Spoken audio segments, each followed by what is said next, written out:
Okay, நம்ம இப்ப ஜாவாக்குள்ள நம்ம வந்து மூவ் ஆயிடலாம். ஸோ நம்ம இப்ப ஃபர்ஸ்ட் இன்ட்ரோடக்ஷன் நம்ம வந்து பாத்திரலாம். அது மட்டும் இல்லாம ஜாவா எப்படி ஒர்க் ஆகுதுன்னு சொல்லிட்டு நம்ம வந்து பாத்திரலாம்.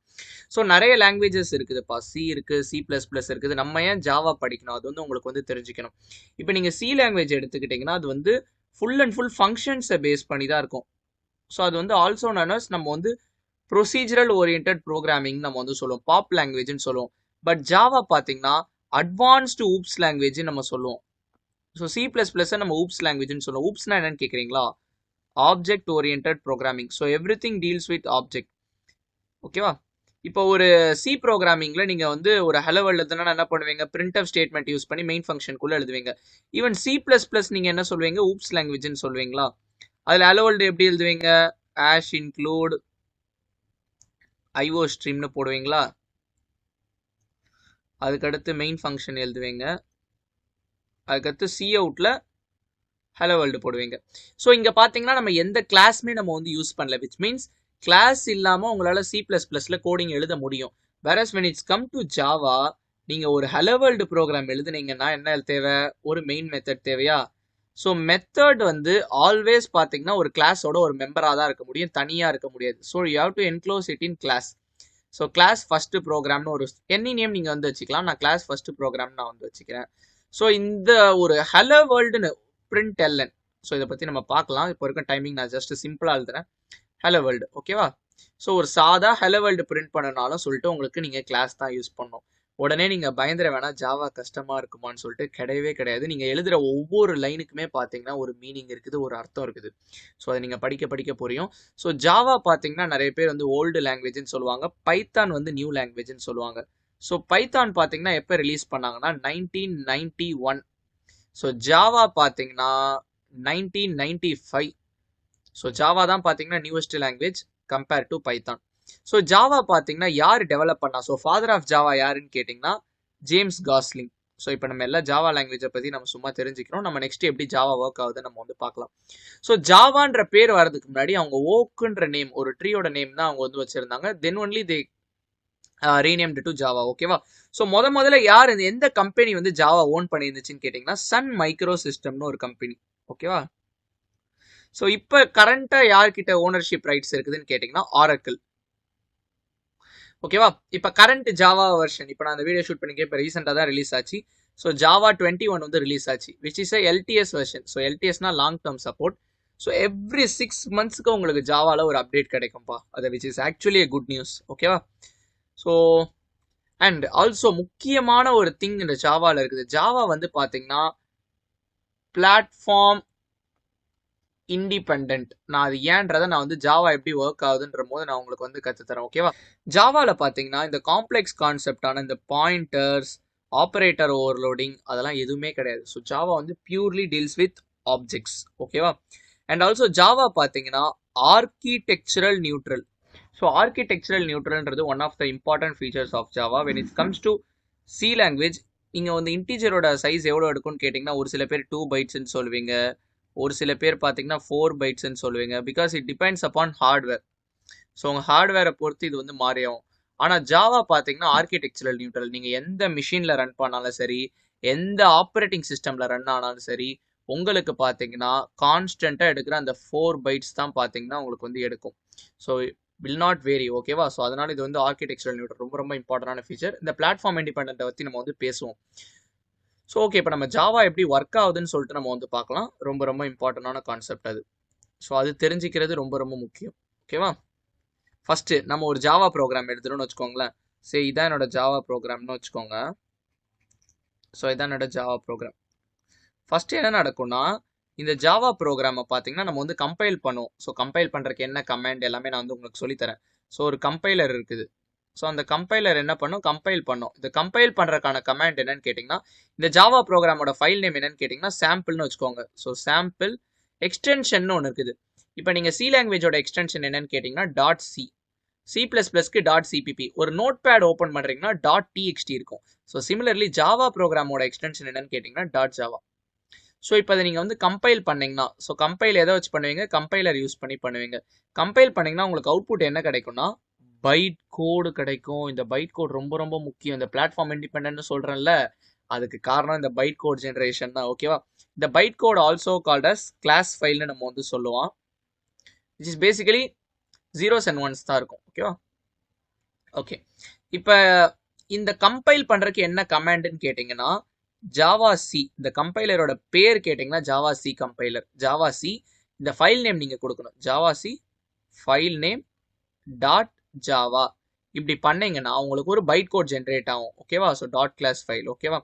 இப்போ அந்த பைட் கோடை யார் எக்ஸிக்யூட் பண்ணுவான்னு கேட்டிங்கன்னா ஜேவிஎம்னு ஒன்று இருக்கும். இந்த ஜேவிஎம் பற்றி நம்ம வந்து பார்க்கலாம். ஸோ ஆக்சுவலி நிறைய டேர்ம்ஸ் இருக்குது, இதெல்லாம் உங்களுக்கு கண்டிப்பாக இந்த வீடியோ முடியும் போது தெரியும். JDK, JRE, JVM.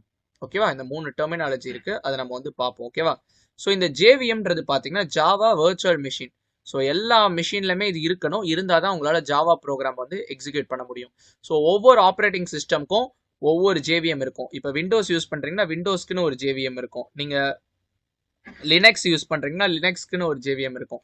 நீங்கள் மேக் ஆப்ரேட்டிங் சிஸ்டம் யூஸ் பண்ணுறீங்கன்னா அந்த மேக் ஆப்ரேட்டிங் சிஸ்டம்க்குன்னு ஒரு ஜேவிஎம் இருக்கும். ஓகேவா?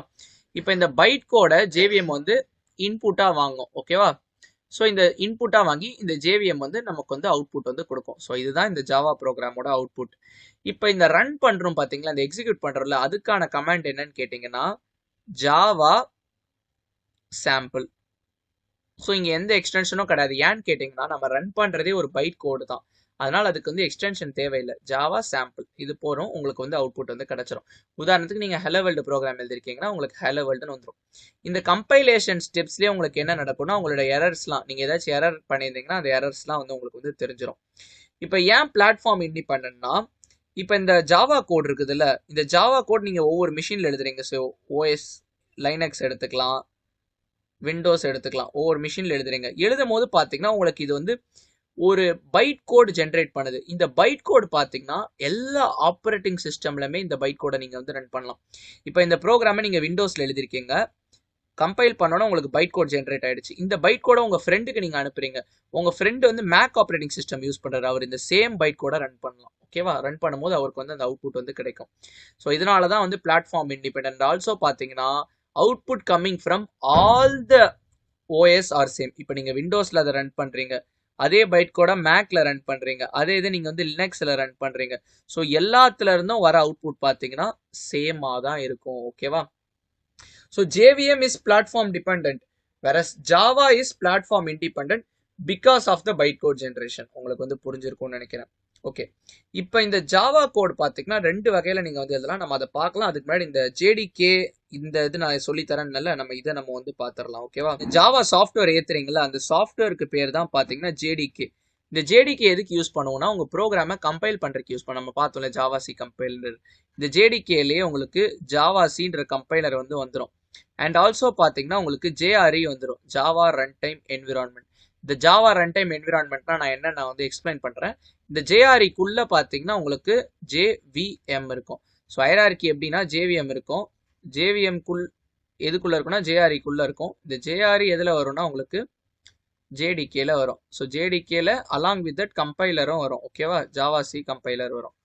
இது டுகெதர் கால்ட் அஸ் ஜேடிகே. புரியுதா?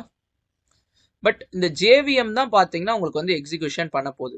ஸோ இப்போ என்ன பண்ண நான் ஸ்டெப்ஸ் மாதிரி சொல்கிறேன். ஜாவாசி என்ன பண்ணும், உங்களுக்கு கம்பைல் பண்ணும். ஸோ கம்பைல் பண்ணோன்னா உங்களுக்கு வந்து பைட் கோடு வந்து கிடச்சிரும். அந்த பைட் கோடு பார்த்தீங்கன்னா யாருக்கு இன்புட்டாக போகும்னு கேட்டிங்கன்னா இந்த ஜேவிஎம்க்கு இன்புட்டாக போகும். இந்த ஜேவிஎம் தான் பார்த்தீங்கன்னா உங்களுக்கு வந்து எக்ஸிக்யூட் பண்ண போகுது, which is a virtual machine. So நீங்கள் க்ளவுட் கம்ப்யூட்டிங்லாம் படிச்சிங்கன்னா உங்களுக்கு இந்த வர்ச்சுவலைசேஷன் ஒரு கான்செப்ட் இருக்குது. ஸோ இது உங்கள் ஹார்ட்வேர்னு வச்சுக்கோங்க, உங்கள் சிஸ்டம் ஃபிசிக்கல் சிஸ்டம்னு வச்சுக்கோங்க. ஹார்ட்வேரில் நீங்கள் என்ன பண்ணியிருப்பீங்க, ஒரு ஆப்ரேட்டிங் சிஸ்டம் இன்ஸ்டால் பண்ணியிருப்பீங்க. ஓகேவா? ஸோ அது மேலே ரன் ஆகிறது தான் பார்த்தீங்கன்னா இந்த ஜேவிஎம். இப்போ இந்த ஜேவிஎம்க்கு பார்த்தீங்கன்னா சம்டைம்ஸ் ஏதாச்சும் ஒரு லைப்ரரிஸ் தேவைப்படும். இப்போ நீங்கள் பிரிண்ட் பண்ணுறதுக்கு பார்த்தீங்கன்னா system dot out dot println hello world நீங்கள் வந்து கொடுப்பீங்க. ஓகேவா? இந்த சிஸ்டம்ன்றது பார்த்தீங்கன்னா belongs to lang package. So இந்த மாதிரி நம்ம வேற பேக்கேஜில் இருக்க பில்டின் கிளாஸ் அதெல்லாம் நம்ம வந்து ஆக்சஸ் பண்ணுறோம்ல, அதெல்லாம் நம்மளோட ஃபைல் ரன் ஆகிட்டு இருக்கும்போது நமக்கு வந்து தேவைப்படும். ஸோ அந்த இதுதான் இந்த run time environment. So JRE stands for Java run time environment, JDK stands for Java development kit. ஓகேவா? ஸோ இந்த லைப்ரரிஸ்லாம் இங்கே வந்து தேவைப்படும்ப்பா. ஸோ அந்த லைப்ரரிஸ்க்கு தான் இந்த ஜேஆர்இ நம்ம வந்து யூஸ் பண்ணுவோம். ஸோ உங்களுக்கு வந்து புரிஞ்சிருக்கும்னு நினைக்கிறேன். ஸோ இந்த ஜேவிஎம் எங்கே ரன் ஆகுதுன்னா உங்கள் ஆப்ரேட்டிங் சிஸ்டமில் ரன் ஆகுது. ஸோ ஒவ்வொரு ஆப்ரேட்டிங் சிஸ்டம்க்கும் ஒவ்வொரு ஜேவிஎம் இருக்கும். அந்த ஆப்ரேட்டிங் சிஸ்டம் நீங்கள் எதில் இன்ஸ்டால் பண்ணியிருப்பீங்கன்னா உங்களோட ஹார்ட்வேர் மிஷினில் இன்ஸ்டால் பண்ணியிருப்பீங்க. ஓகேவா? இப்போ 2 வகையில் இந்த கோடிங் இந்த ஜாவா ப்ரோக்ராம் நம்ம வந்து எழுதலாம். நான் 2 வகையும் எக்ஸ்பிளைன் பண்ணுறேன். நம்ம வந்து 2வது மெத்தட் தான் நம்ம வந்து யூஸ் பண்ண போகிறோம். ஓகேவா? ஸோ ஃபஸ்ட்டு இது என்னன்னு கேட்டிங்கன்னா, ஒரு டெக்ஸ்ட் எடிட்டார் நீங்கள் வந்து யூஸ் பண்ணுவீங்க. அதாவது கமாண்ட் ப்ராம்ப்டில் நம்ம வந்து எக்ஸிக்யூட் பண்ணுறது. Command prompt. ஸோ டெக்ஸ்ட் எடிட்டாரில் நீங்கள் வந்து கோட் எழுதுவீங்க.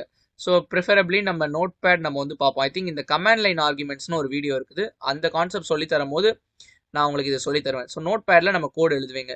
எழுதிட்டு நீங்கள் கமாண்ட் ப்ராம்ப்ட்டுக்கு நீங்கள் வந்து போவீங்க. பிஃபோர் தட் இந்த ஜாவா இன்ஸ்டால் பண்ணுறீங்க பார்த்தீங்களா, ஜேடிகே, அதை நீங்கள் வந்து பாத் செட் பண்ணுவீங்க. உங்கள் என்விரான்மெண்ட் வேரியபிள்ஸில் போயிட்டு அந்த ஜாவா எங்கே இருக்குதுன்னு. இப்போ உதாரணத்துக்கு பார்த்தீங்கன்னா, உங்களுக்கு இந்த சி டிரைவில் உங்களுக்கு ஸ்டோர் ஆகிடுந்துச்சுன்னா, சி ப்ரோக்ராம் ஃபைல்ஸ் அதில் உங்களோட ஜாவா ஸ்டோர் ஆயிடுச்சுன்னா, அந்த பாத், அந்த பின் ஃபோல்டருக்கான பாத்தை நீங்கள் வந்து என்விரான்மெண்ட் வேரியபிள்ஸில் செட் பண்ணிடுவீங்க. செட் பண்ணால் தான் இப்படி ஒர்க் பண்ண முடியும். ஸோ கமாண்ட் ப்ராம்ப்ட்டுக்கு போயிட்டு இந்த கம்பைலேஷனுக்கு கமாண்ட் யூஸ் பண்ணுவீங்க. ஸோ ஜாவா சி அந்த கமாண்ட் யூஸ் பண்ணுவீங்க. அடுத்து கம்பைல் ஆகிடுமா, அடுத்து ரன் பண்ணுவீங்க. அதாவது நீங்கள் டெக்ஸ்ட் எடிட்டரில் டைப் பண்ணுவீங்க, கமாண்ட் ப்ராம்ப்ட் போய் எக்ஸிக்யூட் பண்ணுவீங்க. பட் வாட் இஃப் இது எல்லாமே எனக்கு ஒரே இடத்துல கிடச்சா என்ன இருக்கும்? ஸோ அந்த இதுக்கு பேர் தான் பார்த்தீங்கன்னா ஐடிஇன்னு சொல்லுவாங்க, இன்டகிரேட்டட் டெவலப்மெண்ட் என்விரான்மெண்ட். ஸோ ஐடிஇயில் பார்த்தீங்கன்னா ஒரே ஒரு சிங்கிள் ஸ்க்ரீன் தான் இருக்கும். ஸோ இங்கே நீங்கள் கோடும் எழுதிக்கலாம், இங்கே ஒரு ரன் பட்டன் மாதிரி இருக்கும். அந்த ரன் பட்டனை கிளிக் பண்ணி உங்களுக்கு அவுட்புட்டை நீங்கள் வந்து பார்த்துக்கலாம். இங்கேயே அது வந்து உங்களுக்கு எரர் காட்டும். பை சான்ஸ் நீங்கள் ஏதாச்சும் எரர் மிஸ்டேக் பண்ணியிருந்தீங்கன்னா போகிறோம்.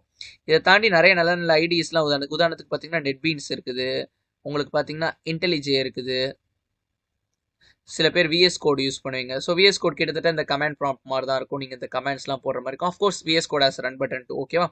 ஸோ இது பார்த்தீங்கன்னா ஒரு பிரீஃப் இன்ட்ரோடக்ஷன் மாதிரி இருக்கும் நான் வந்து நினைக்கிறேன். ஸோ நீங்கள் முக்கியமாக தெரிஞ்சிக்க வேண்டியது, ஜாவா வந்து purely object oriented. So 99.99% object oriented. So அந்த 0.01 எங்கே இழக்குதுன்றதெல்லாம் நம்ம கோர்ஸ் ஃபுல்லாக பார்த்தீங்கன்னா உங்களுக்கு வந்து தெரியும். But it is advanced object oriented programming. ஜாவாவோட அமேசிங் ஃபீச்சர்ஸ் என்னென்னு கேட்டிங்கன்னா, platform independent, architectural neutral, and also இது வந்து மல்டி த்ரெட்டிங் வந்து சப்போர்ட் பண்ணும். ஸோ ஒரு ப்ராசஸை வந்து மல்டிபிள் த்ரெட்ஸாக நீங்கள் ஸ்ப்ளிட் பண்ணி எக்ஸிக்யூட் பண்ணிக்கலாம். ஸோ சிபியோட ஃபுல் பவரை வந்து யூட்டிலைஸ் பண்ணிக்கலாம். And also exceptional handling mechanisms பார்த்தீங்கன்னா ஜாவாவில் இருக்குது. It is robust and also it is portable. இந்த போர்ட்டபிள் யார் கொடுக்குறான்னு கேட்டிங்கன்னா, இந்த பைட் கோட் மூலயமா, இந்த ஜேவிஎம் மூலயமா ரன் ஆகுது பார்த்தீங்களா, ஜேவிஎம் பைட் கோட் அக்செப்ட் ஆகுதுல, இந்த ஃபீச்சர் வச்சிருக்கிறதுனால தான் இது வந்து போர்ட்டபிள். ஓகேவா? அகைன் ஜாவா வந்து 2 மோட்ல எழுதலாம். நம்ம இந்த 2வது மோடு, இந்த ஐடி தான் நம்ம வந்து ப்ரிஃபர் பண்ண போகிறோம். ஓகேவா? ஸோ இது ஹெல்ப்ஃபுல்லாக இருந்திருக்கும்னு நினைக்கிறேன் இந்த இன்ட்ரோ.